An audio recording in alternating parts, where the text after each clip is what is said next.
गाइनाकैंथा खासियाका, ठीक है, ये एक स्पीशीज़ है। देखो अभी इस बार तो नहीं, बट इसके पहले जो प्रीलिम्स हुए थे उनमें स्पीशीज़ पे काफ़ी क्वेश्चंस आते थे। आपको स्पीशीज़ के नेम दे देगा और पूछेगा कि ये क्या है, ठीक है।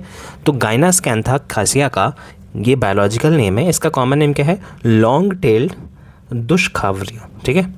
स्पेशल फीचर्स की बात करें है क्या एक्चुअल में, तो आप ऐसे याद रखो कि ये एक इंसेक्ट है। ये क्या है? एक इंसेक्ट है जिसको ड्रैगन फ्लाई भी आप बोल सकते हो, ठीक है। तो ये ड्रैगन फ्लाई है, ठीक। आपको इस स्पीशीज़ के बारे में जो भी जानकारी ज़रूरी है वो मैं आपको अभी यहाँ बता रहा हूँ। इसकी सबसे ख़ास बात यह है कि इसके अंदर 360 डिग्री का आई विज़न होता है। कितना? 360 डिग्री, ठीक है। ऐसा क्यों हो पाता है?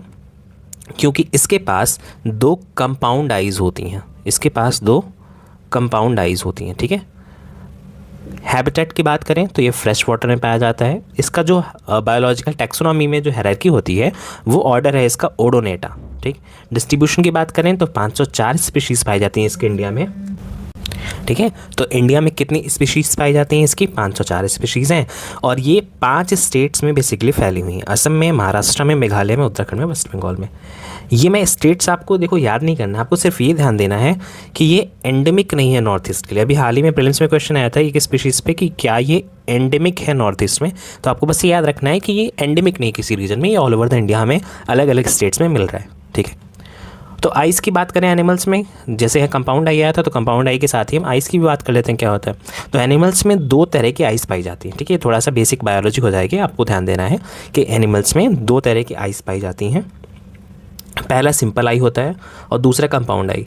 सिंपल आई के केस में सिंगल लेंस मिलेगा और एक रेटिना होगा। रेटिना जो होता है ये एक पर्दे की तरह होता है जिस पर इमेज फॉर्मेशन होता है। रेटिना पर ही इमेज फॉर्मेशन होता है, ठीक है।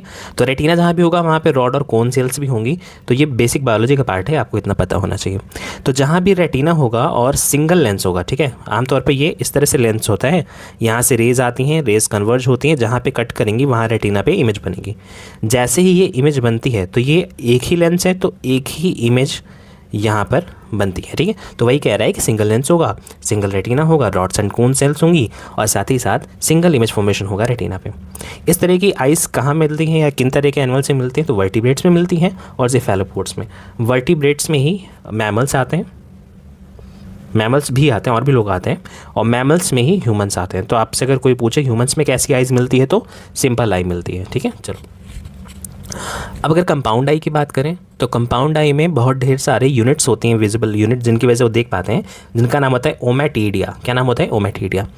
ओमेटिडिया में देखो सिंपल और कंपाउंड आई में सबसे बड़ा डिफरेंस क्या है कि यहाँ पर सिंगल इमेज बनती थी और यहाँ पर मोज़ैक फॉर्म में इमेज बनती है। जैसे आप देखोगे ना इस तरह से टुकड़े टुकड़े में इमेज के क्यूब्स जुड़ के आपको दिखते हैं, तो उस तरह से इनको दिखाई देता है। कंपाउंड आइज किस में पाए जाते हैं? तो आर्थ्रोपोडा में पाए जाते हैं।